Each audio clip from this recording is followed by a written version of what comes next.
morning. I want to thank the folks here at LabCentral. I want to thank Johannes and Gretchen for both hosting us and giving us a chance to take a look at how much progress has been made here over the course of the past couple of years. The Lieutenant Governor and I were here in June of 2020, which at this point seems like a very long time ago.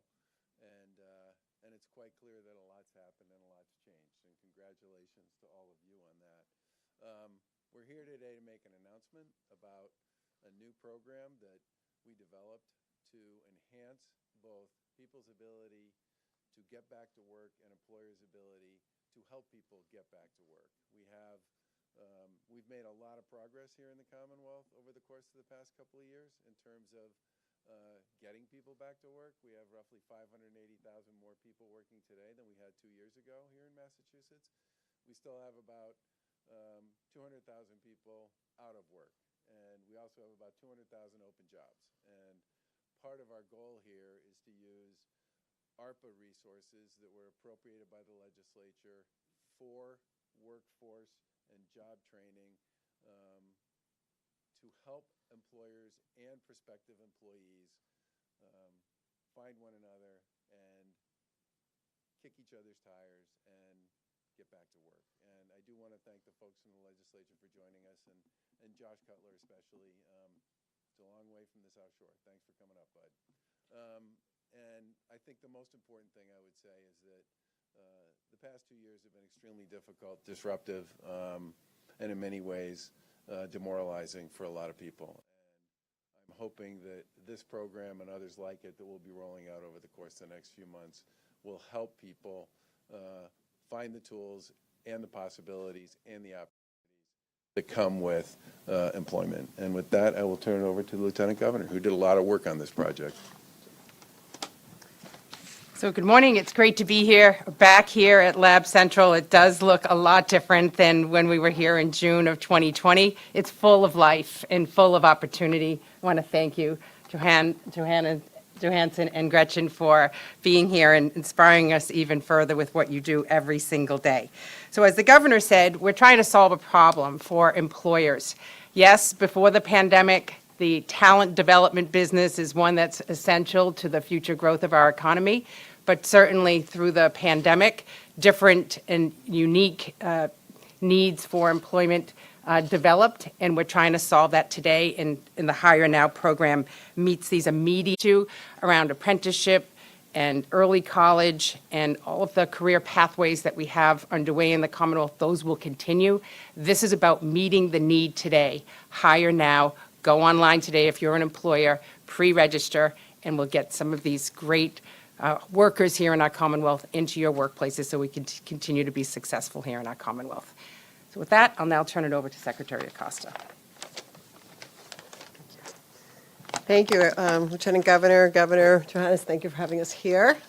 Gretchen, it's so nice to hear about your program.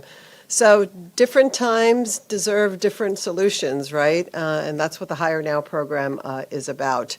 You know, we are emerging from this pandemic.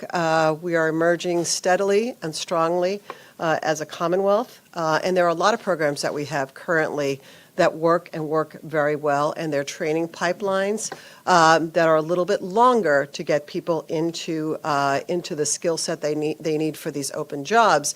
And as we look at open jobs right now in Massachusetts, we know that about 35% of our open jobs are really in professional and management services. And frankly, our supply is a little different. So the supply that we have, the folks that are out there that are looking for work and want to work, the biggest complaint we hear so many times is that they can't see themselves in the jobs that are available. They don't know how to get there. So what I am really, really hoping that this program will do is help our employers by giving them some resources to look beyond the normal web, the normal catchment of folks that they will hire from. Look beyond just the Ivy Leagues. Look beyond the communities that you normally get your employees from. This is a great opportunity for you to say, there's no experience needed. We want you. We will train you. We will invest in you. And for me, this helps solve some of the equity issues that we have, particularly in a place like the biotech industry, where equity is an issue that has to be tackled very, very intentionally. So I'm very, very excited about this program and, frankly, all the other programs that we have in our toolbox, particularly the apprenticeship program. The apprenticeship program is a program that is not just for the trades. The trades have been doing it and have been doing it marvelously for decades. But we also need to expand apprenticeship programs into other industries, like the biotech industry, and we've already started that journey with lab technicians and biotech and biomanufacturing. So we're already on our way to expanding apprenticeships in those trades. We also have expanded apprenticeships into finance, and we have our first ever credit analyst apprenticeship program in finance.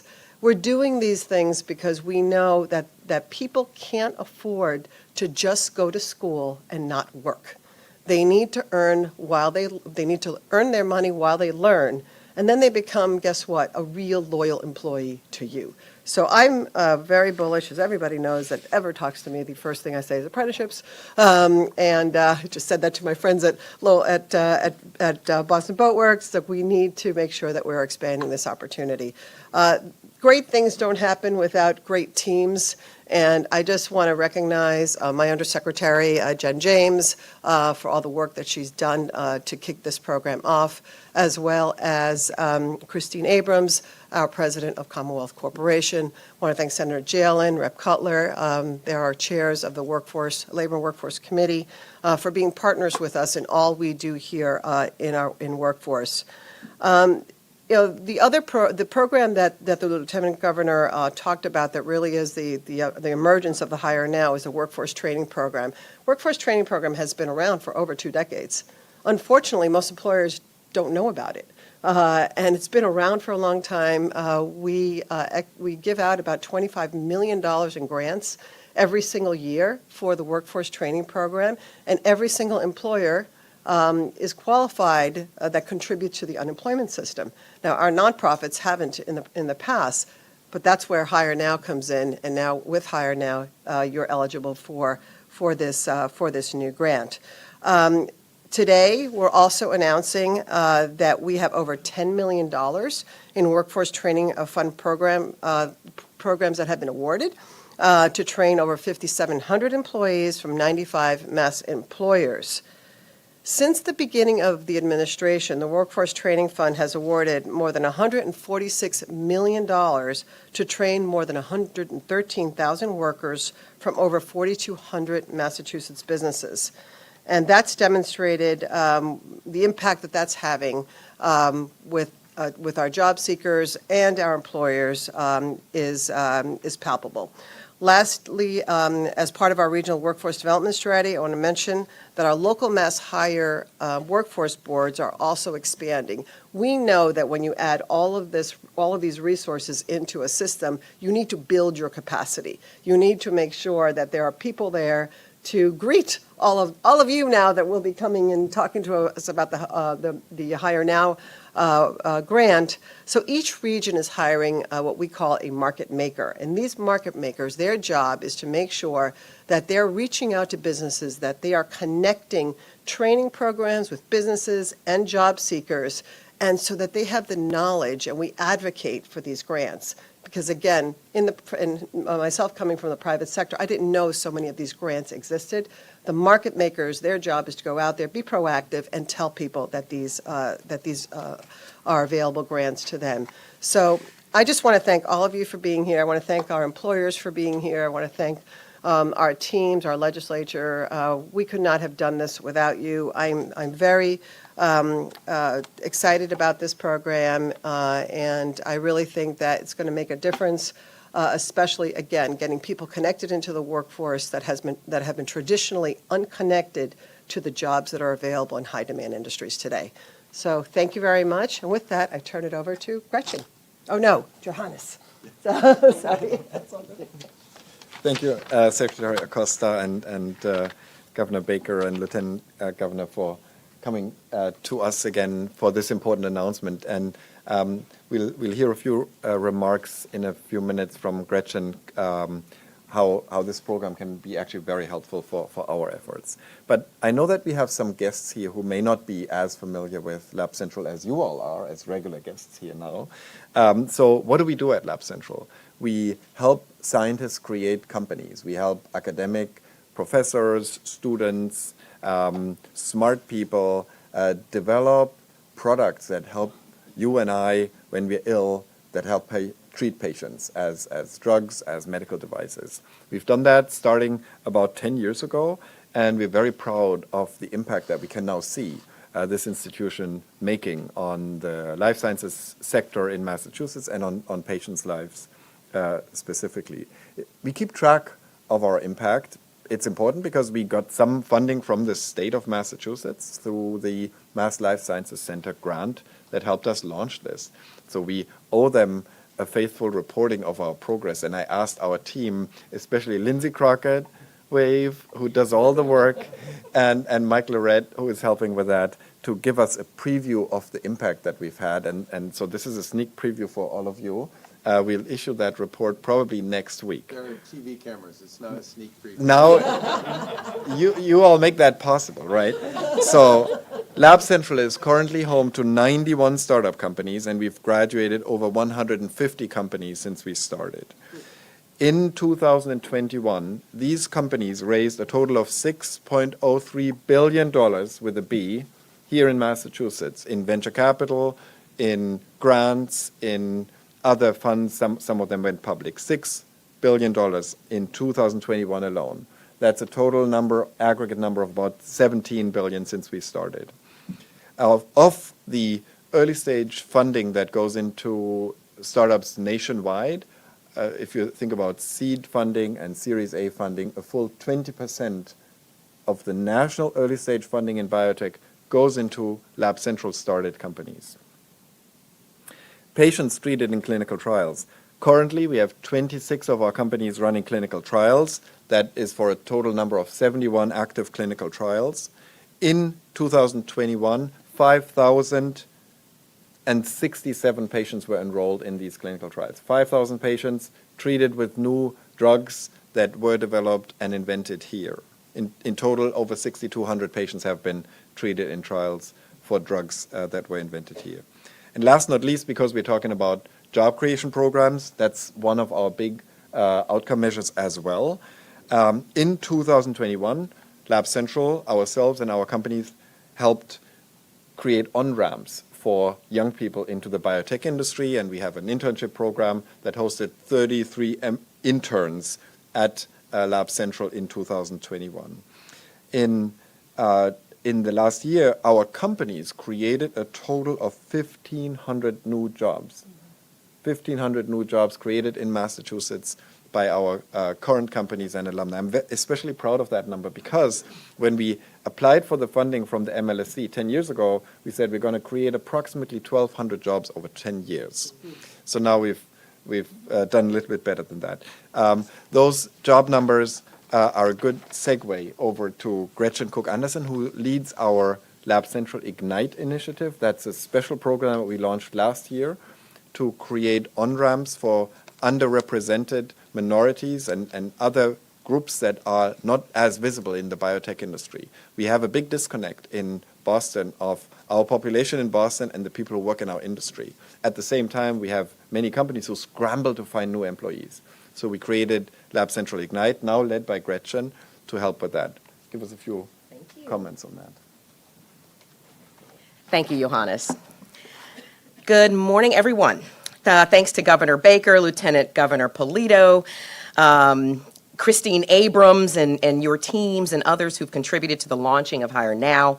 I'm also genuinely grateful to our small but mighty Ignite team who are right over here, and to all of our amazing colleagues and the startup community here at LabCentral. LabCentral Ignite is excited about Hire Now as an excellent incentive to Commonwealth employers that can connect more people from all backgrounds, communities, and identities to critical skills building and opportunities for real jobs in biotech. Companies who engage with Hire Now as an on-the-job training tool can help spark greater economic inclusion and wealth building for the families of this year's new employees and their communities, while also fueling the essential workforce of this fast-growth industry. Ignite is proud to be a first-of-its-kind platform dedicated full-time to harnessing community to address systemic racial, gender, and other underrepresentation in life sciences and biotech. Our mission is one that we cannot advance alone, however. We know making workforce diversity in life sciences and biotech is a reality that takes a village of committed collaborators who are educators, scientists, mentors, STEM education nonprofits, early-stage startup entrepreneurs, post-IPO biopharma employers, human resource professionals, and government initiatives like Hire Now. Through Hire Now, Ignite and our ecosystem of partners can provide an assist to life sciences employers by raising awareness of roles in the life sciences and attracting diverse talent who are ready for biotech careers from local Commonwealth communities historically disconnected from, yet adjacent to the sector, like Roxbury, Dorchester, Lowell, New Bedford, and from neighborhoods less than 40 feet from where we stand today in Cambridge. By assessing and upskilling talent historically excluded from our industry for select technical roles, like Ignite is doing through our Career Forge program. This program, with new funding from the Economic Development Agency, is accepting applicants until April 1st for... Had to put out a shameless plug. Sorry, folks. We're accepting applicants until April 1st for our spring cohort, and we'll run multiple additional cohorts of trainees for entry-level research assistant, associate, lab operations, and lab facilities technician roles. And also, Ignite and our training partners can provide the hands-on, in-lab technical experience that will empower your new employees with what they need to join the biotech industry, even if they are joining with work experiences that include the restaurant industry, retail, administrative, auto mechanic, or other trade roles. All of this makes hiring for certain roles easier, faster, and more equitable, and enables employers to hire based on necessary talents and skills rather than degrees alone. As employers quickly explore approaches to using Hire Now funding to meet their workforce needs, LabCentral Ignite and our ecosystem partners expect industry will do so in a way that activates entry-level employees' potential through training and that honors the more than 300 pledges to employee and leadership diversity, equity, and inclusive culture in life sciences signed by the Commonwealth's industry leaders in 2020. There's no better time than now to hire and train. Pulling from all of our Ignite-centric fun phrases, we are lit, as they say, and ready to help. Thank you so much. And I pass the torch back over to Governor Baker. Thank you. Questions? This is really for anyone, but is it all about training? I mean, what would be your message for someone who never envisioned themselves in this kind of profession, who has no educational training, to kind of take that leap? Because I imagine it's intimidating. Yeah. I imagine it's fearful. Yeah, I will let some of the other folks here answer this question too, but the first thing I would say is that we've had lots of conversations with employers about the difficulty associated with filling many of their open positions. And many of them have said to us that it's not about the medium term, it's really about the short term.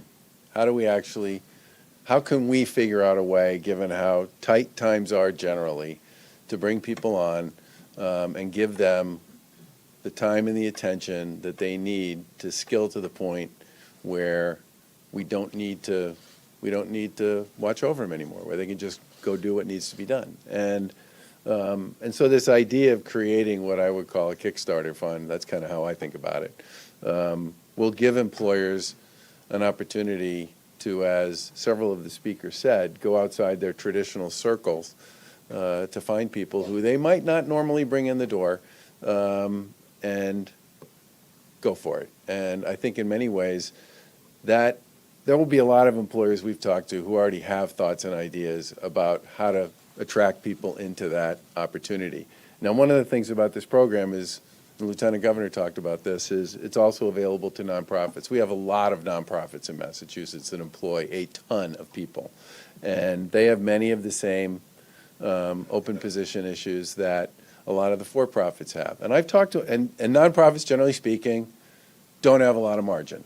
And I've talked to a bunch of them who've said, you know, there are things we would love to do. We know who the people are we would ask to come in. What we don't have is the ability to figure out how to pay for the time that would be required to actually get them to where they would need to be. And I honestly think that some of those folks may have already actually signed up based on the nature of this program. And I think we'll have some really interesting examples of exactly what you're asking about, which is how does this work to help people who might not normally see themselves in a particular role getting there, in part because they're going to have familiar organizations in their communities looking for them and asking for them and encouraging them to come in. And I really do think we'll have a lot of very interesting stories to tell about that. Do any of you want to speak to this particular issue? I chair the Massachusetts STEM Council, and one of the themes that we embrace is see yourself in STEM when we're talking to students, especially in underserved communities. It's a very similar message. But at this particular time, coming out of the pandemic, we have a unique issue to solve for. There are just simply not enough skilled people to fill the jobs that exist in our economy here in Massachusetts. There's 20,000 unfilled jobs in the hospital sector, 20,000 approximately unfilled jobs that require computer or math. So the message to a person who wants to either change a job or to get plugged into a job that they don't know a whole lot about is this is your moment. This is your time to be able to advance into an organization that you might not know anyone in, that you might not see yourself in, but if you get your foot in the door and you're willing to work hard, this program will allow the employer to invest upfront dollars in onboarding you, signing you on, and providing some basic training for you to start working in a new career, on a new career path that can benefit your own life and the life of your family. So this is a really unique problem to solve for with a unique Hire Now program that meets the moment to help us expand our talent pool here in Massachusetts. You know, what were those numbers again on the for-profit program over 7 years? 100 and some odd $1 million, 100,000 and some odd jobs, thousands of companies. 146 million. So I visited a couple of those companies, and to get back to your question, you know, I visited one company that was a precision manufacturer. So what they cared about, the skill they cared about the most coming in the door related to math.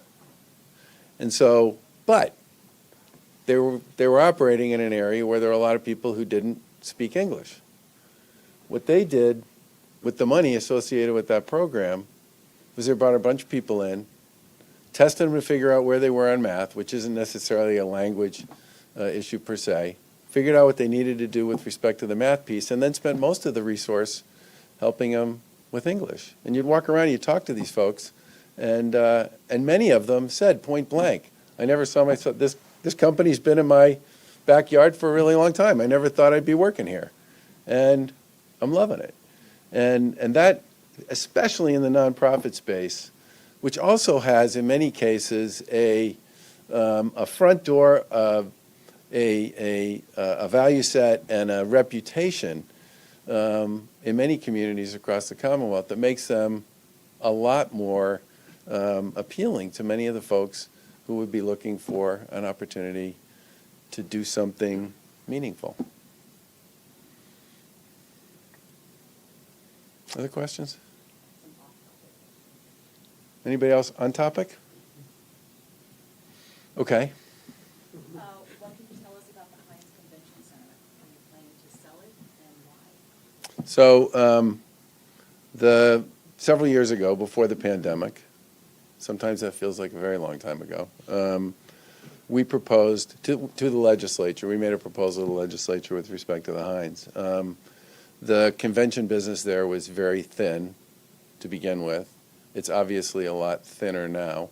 And I think most people who you talk to in this space will tell you that it's going to be we are the only city in America that actually operates 2 convention centers.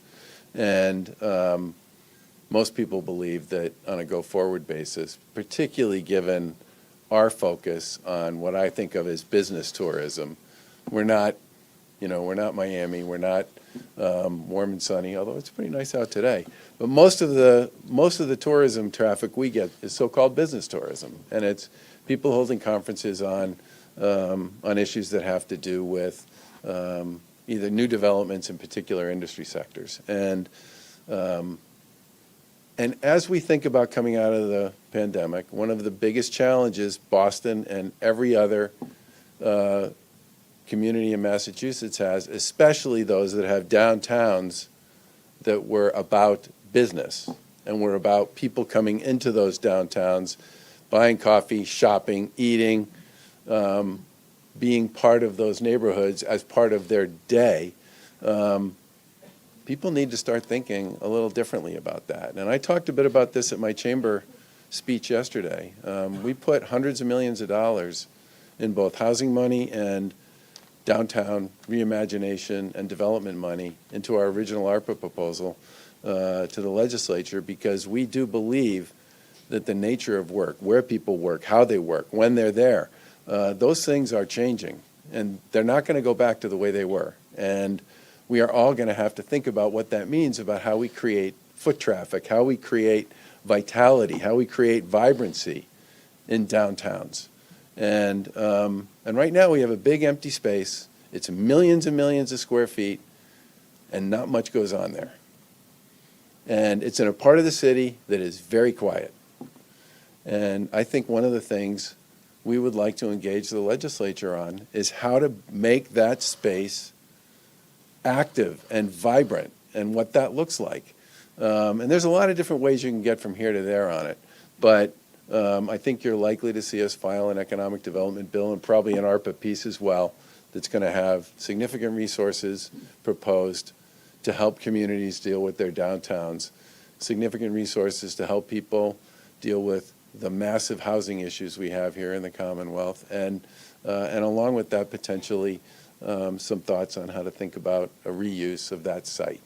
Nobody's going to lose their job. There's a ton of opportunity at the BCEC in South Boston, but right now we have a big space there in the middle of an important neighborhood. It's basically dark almost all the time, and with the concern I think a lot of us have about downtowns, this has got to be an important part of the conversation as it relates specifically to Boston, but we have this issue in most of our downtowns. Any thought to the idea floating around of suspending the gas tax to ease the pumps?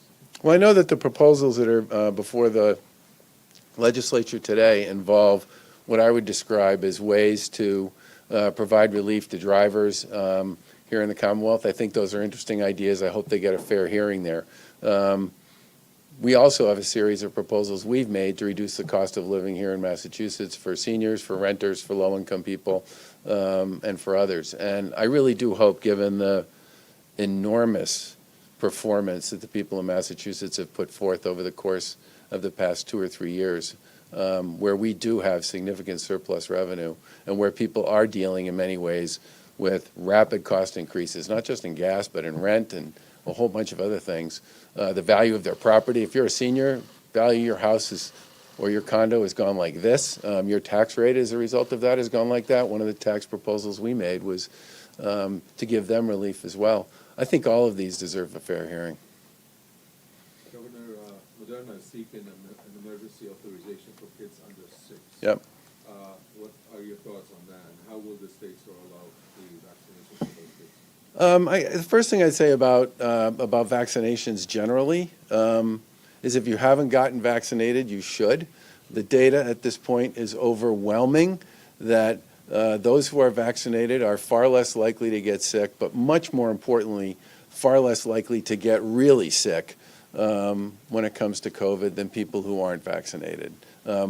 people in Massachusetts have done a magnificent job of getting vaccinated, but we still have folks who aren't vaccinated. I would say the same thing about boosters.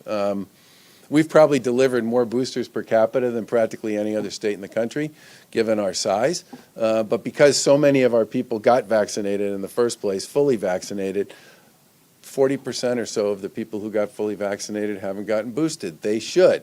The data associated with boosters is pretty clear at this point that you're even safer if you've been boosted than if you're only fully vaccinated.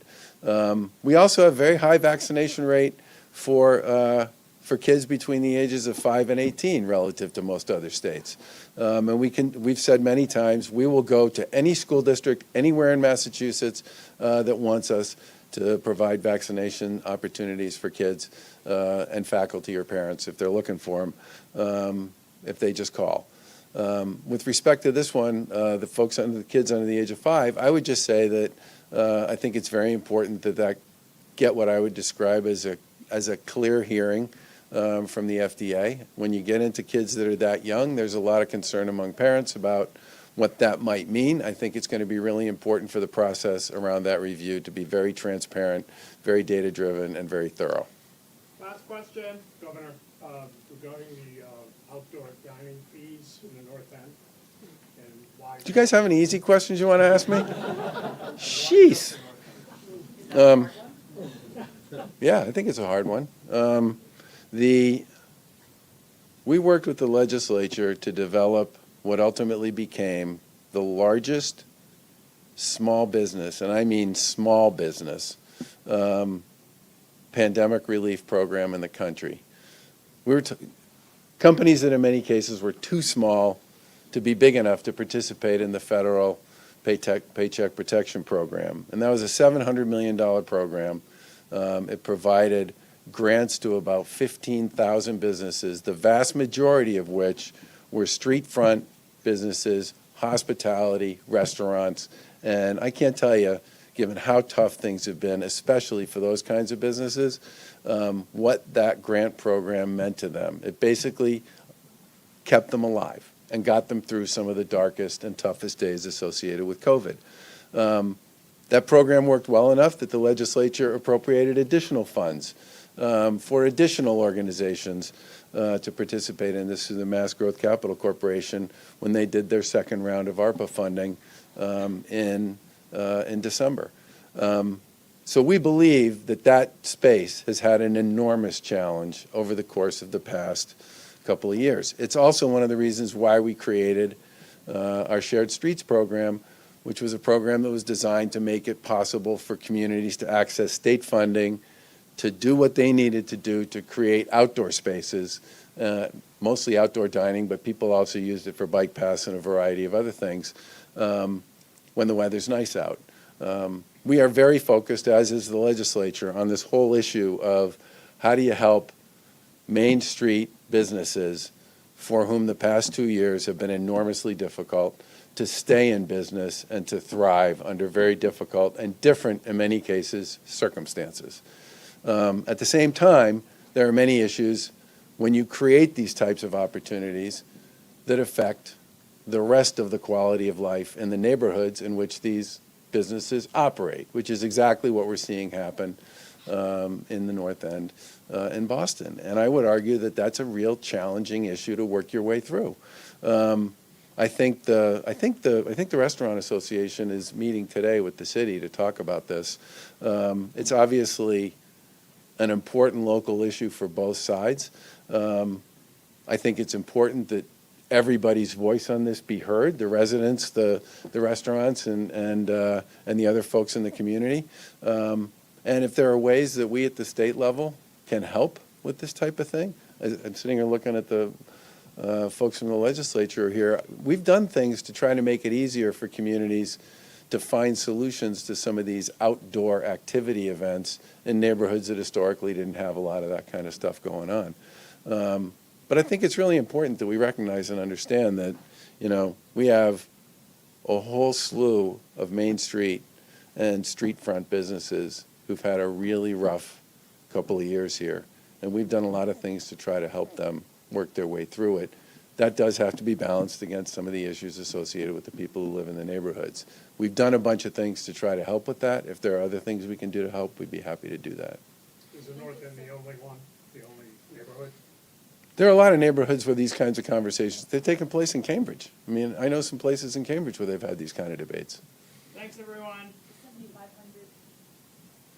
7,500, That's what they're talking about today. do you think that's too high, too low?